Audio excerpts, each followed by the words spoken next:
Pathetic. That is the word to describe this process and this bill. If the American people could sue Congress for malpractice, my Republican friends would be in deep trouble. How could you do this? How could you do this to the American people? How can you do this to the people you represent? You are taking away essential health care protections. You're allowing insurance companies to discriminate against people with pre-existing conditions. You're supporting a bill that will throw 24 million people off of their health care and cut Medicaid by $880 billion to give a $1 trillion tax break to the wealthiest people in this country. What is wrong with you guys? Today's rule self-executes 3 of the newest Republican amendments to the Republican health plan. This means, without any sort of debate or discussion whatsoever, the Palmer, MacArthur, and Upton amendments will magically pass the House. What I find so hard to believe about this latest backroom deal is that they actually make this bill worse. I didn't think that was possible, Mr. Speaker. To shore up support amongst this chamber's most conservative faction, Representative MacArthur and others made a deal with President Trump to gut protections for individuals with pre-existing conditions and to eliminate essential health benefits like maternity care, mental health treatment, and prescription drug coverage, just to name a few. These are among the most popular provisions of the Affordable Care Act. And the American people were justifiably outraged, and they showed up by the thousands to town halls to express their anger. And there were some on the Republican side who actually got it. They listened to their constituents, and they had the courage to stand up and say no.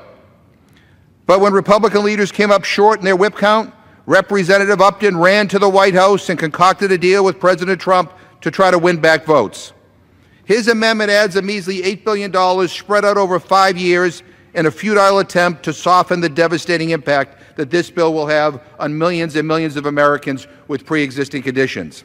Now, $8 billion over 5 years sounds like a lot, but when we're talking about an entire country, it really isn't.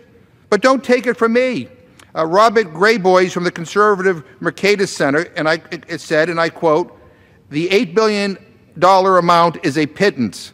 Spread out over 5 years, it's a fifth of a pittance," end quote. This is not a left-wing organization. This is an organization funded by the Koch industries, the Koch brothers. My friends love the Koch brothers. What's more, some analysts have already estimated that an additional $200 billion will be needed over a decade to adequately fund high-risk pools. So this amendment is billions upon billions of dollars short.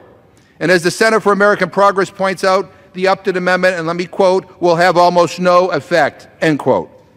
Now, my colleagues who have been won over by this should be ashamed of themselves. We're supposed to fix problems and help people, not merely settle for political cover that can be used in a press release. $8 billion to cover a $200 billion shortfall. Back where I come from, we call that being a cheap date. I guarantee you, your constituents are going to figure this out, and they will not be happy.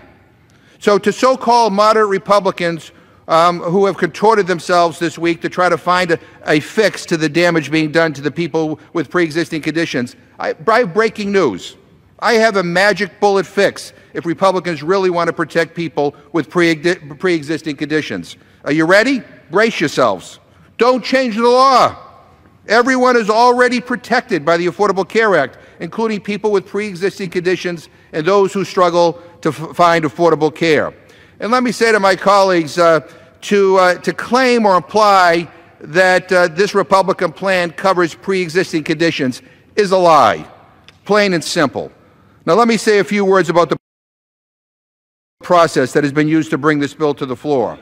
It has been a disaster from start to finish, with secret negotiations, backroom deals, and bribes to buy off factions within the Republican conference. There have been no hearings on this bill whatsoever. And the Republican leadership couldn't even slow down long enough to receive a score from the CBO. I have one simple question. What's the rush? Wait a week and get a CBO score. Why is that such a radical idea? Mr. Speaker, are Republican leaders jamming this bill through to appease Donald Trump? Are they concerned that a new CBO score will confirm what we already know is true, that this bill would be devastating to the people of this country, force even more people to lose their health care, especially to older, sick, and low-income Americans? Or maybe, Mr. Speaker, Republican leaders are worried that their colleagues will go home over this week-long break and actually hear from their constituents who overwhelmingly oppose this effort to repeal the Affordable Care Act. Honestly, I don't know how my Republican friends can defend this terrible, closed, authoritarian process. It is an absolute disgrace. So I'd urge my colleagues to vote no on this bill, or better yet, I urge the Republican colleagues to do what they did a couple of weeks ago and pull this disastrous bill. With that, I reserve my time.